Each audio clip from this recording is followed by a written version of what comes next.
हाबाफारि खुंफुंदों बे खन्थाइ मेला हाबाफारि खुंनाया दायो माबायदि सोलिगासिनो? खुलुमबाय सनितपुर जिल्ला बरथुन जानानै साबायखर बावदों आंनि निउस चेनेलनिसिम बेनि जा बुजिलाङारि खन्थाइ मेल बे मोजाङै सोलिगासिनो दं दा जोबनायनि लामाहा नाथाय दिनै गोजोनथाव मोनसे रादाब मानोना बियो इन्टारनेशनेल खन्थाइ मेल जादों बुंब्लाबो माने बारा बुंनाय जाया मानोना बेवहा उड़िष्यानिफ्राय माने खन्थाइ उड़िया खन्थाइ आवरायदों बिहारनिफ्राय हिन्दी आवरायदों लखिमपुरनिफ्रायबो फैनानै बेवहा हिन्दी आवरायदों असमिया खन्थाइबो आवरायदों लोगोसे जोंनि बर' खन्थाइफ्राथ' दंखायोनो बे हिसाबै जों गोजोननाय मोनदों बेखायनो दिनैनि बे हाबाफारिखौ जाफुंसार होनायावहा राङापारा अट'नमास फरायसालिमानि जा माने बर' बिफाननि माने एकाडेमि इनचार्ज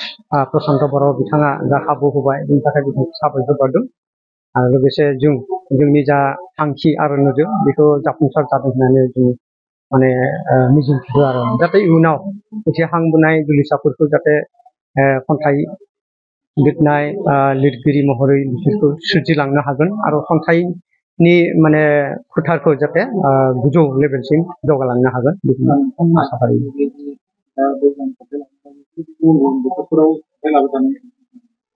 बेखौ लानाय जायो जों बोसोरावहा खननै लानाय जायो बे दैज्लाङारि खन्थाइ आरो लोगोसे मेसेङारि खन्थाइ बे मेसेङारि खन्थाइखौ जों बिथां खन्थाइगिरि ब्रजेन्द्र कुमार ब्रह्म सारनि जा थैनाय सान बे खन्थाइ सानजों लोब्बा लाखिनानै जों बे मेसेङारि खन्थाइ मेलाखौबो लानाय जायो। दायो बे खन्थाइ मेला खुंफुंनायनि गेजेरजों मा मा मुलाम्फा जायो? सनितपुर जिल्ला बर' थुनलाइ आफाद आरो राङापारा कलेज अट'नमासनि बर' बिफाना जथायै दैज्लांनि खन्थाइनि मोनसे खन्थाइ मेल जथुमदों आरो बेयाव गोबां गागि थुनलाइगिरि बर' थुनलाइ आफादनि मावथि बिथांमोन आरो लोगोसे बे फरायसालिमानि फरायसा फरायसुलिफ्रा बाहागो लादों। बेबायदि खन्थाइयारि जथुम जायखौ जों लिटारारि आड्डा होननानै बुङो बिनि गेजेरजों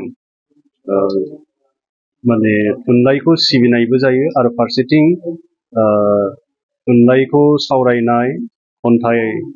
आवरायनाय गावनि सुजुनाय खन्थाइफोरखौ फरायनाय बेबायदि हाबाफारिनि गेजेरजों जोंनि जि गोसोनि जि इन्टेलेक्ट जोंनि जि मेलेमारि सानस्रि बे सानथौ सानस्रिफोरा जौगानायनि खाबु मोनो आरो पार्टिकुलारलि बेयो फरायसाफोरनि बेलायाव बेयो बिसोरो गोबां सोलोंनो हायो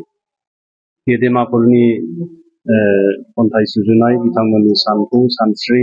बिथांमोननि खन्थाइ फरायनायनि आदब बेफोरखौ उनसंनानै माने गोदान जोलैनि लिरगिरि एबा थुनलाइगिरि सोरजिनायनि बे गोदान मोनसे साबसिन आथाल जायो बियो साबसिन खाबु होयो। बेनिखायनो बे जथुमफोरनि गेजेरजों थुनलाइ सोरजिनाय थुनलाइखौ सावरायनाय आरो थुनलाइखौ अनसायनायनि हाबाफारिफोरा जाफुंसारो।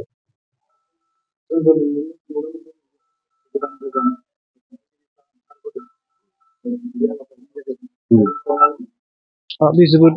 मोजां बाथ्रा आरो सनितपुर जिल्लानि बर' थुनलाइ आफादनि मावथिफोरनि गोख्रों दैदेननायनि गेजेरजों जोंनि जिल्लायाव बर' थुनलाइ आफादा गोख्रोङैनो खामानि मावगासिनो दं। बेनि बिदिन्थिखौ दिनैनि बे जि खन्थाइ मेल जथुम बेयो मोजाङै जाफुंसारनायनि जि महर मोनदों बेनिफ्राय जों हमदांनो हायो आरो बेहाय जोंनि जि गोदान जोलैनि सेंग्रा सिख्लाफोर बिथांमोननि मुखुब बाहागो लानायनि गेजेरजों बेखौ जों हमदांनो हायो जे बिथांमोनाबो थुनलाइ सोरजिनाय आरो बर' थुनलाइ आफादनि मावफारिनि सायाव उनसंनाय दङ।